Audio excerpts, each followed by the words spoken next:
नमस्ते मित्रमैत्रिणींनो, मसाला bites मराठीमध्ये तुम्हा सर्वांचं खूप खूप स्वागत।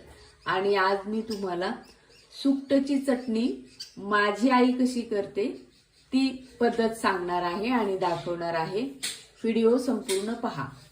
तर आता मी तवा तापत ठेवलेला आहे, लोखंडाचा तवा घ्यायचा। याच्यावरती थोडंसं मी तेल टाकणार आहे आणि मी सुकट धुवून घेतलेली आहे आणि आता ती भाजणार आहोत।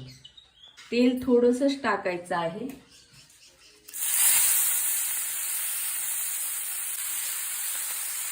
आणि चांगली भाजून घ्यायची।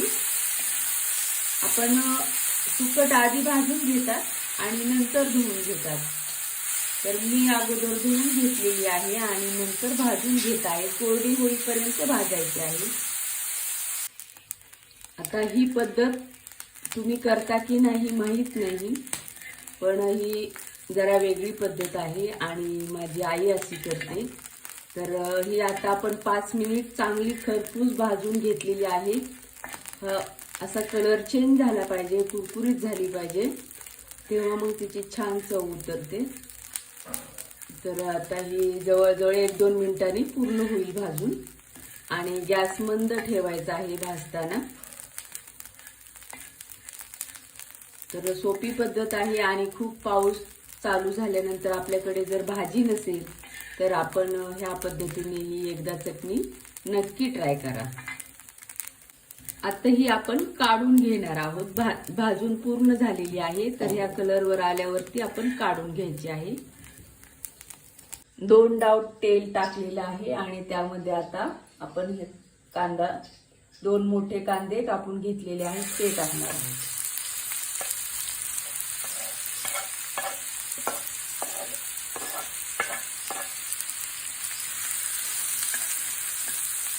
आणि त्याचबरोबर 10 हिरव्या मिरच्या कापून घेतलेल्या आहेत त्या पण टाकून देत आहोत।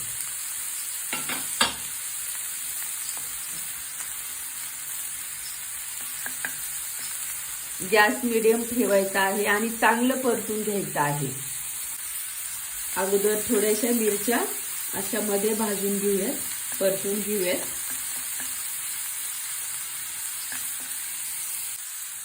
आता आपण ही सर्व मिश्रण व्यवस्थित मिक्स करून परतून घेणार आहोत।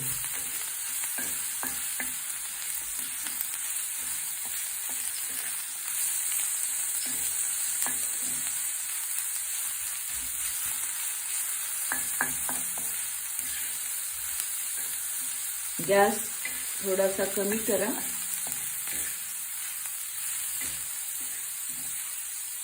हे असं खरपूस भाजून घ्यायचं आहे आणि आता गॅस बंद करायचा आणि अगोदर हे ठेचून घ्यायचं आहे कांदा आणि मिरची आणि नंतर त्यामध्ये आपल्याला सुकट टाकून ठेचून घ्यायचं आहे।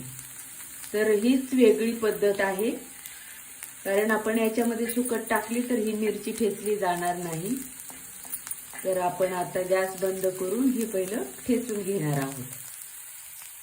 आता आपल्याला ह्या कांद्यामध्येच थोडीशी कोथिंबीर पण ठेचून घ्यायची आहे, त्याचा स्वाद त्याच्यावर मध्ये उतरण्यासाठी।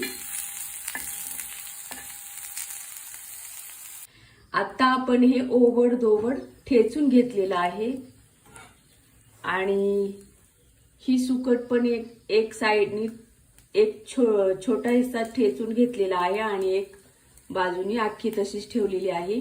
तर आपण ही सर्व मिक्स करायचं,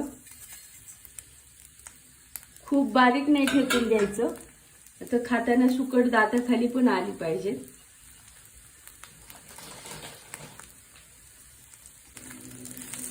परत असं व्यवस्थित कालवून घ्या। वाटल्यास अजून ठेचून पण घेऊ शकता, मी फक्त तुम्हाला दाखवण्यासाठी ही लांब प्रोसिजर केलेली आहे, नाहीतर तव्यामध्ये सगळं मी ठेचून घेतलं असतं आणि बाकीची सुकट मी तशीच बाजूला ठेवली असते आणि वरून ती टाकली असती। तर यामध्ये आता आपण मीठ टाकायचं आहे।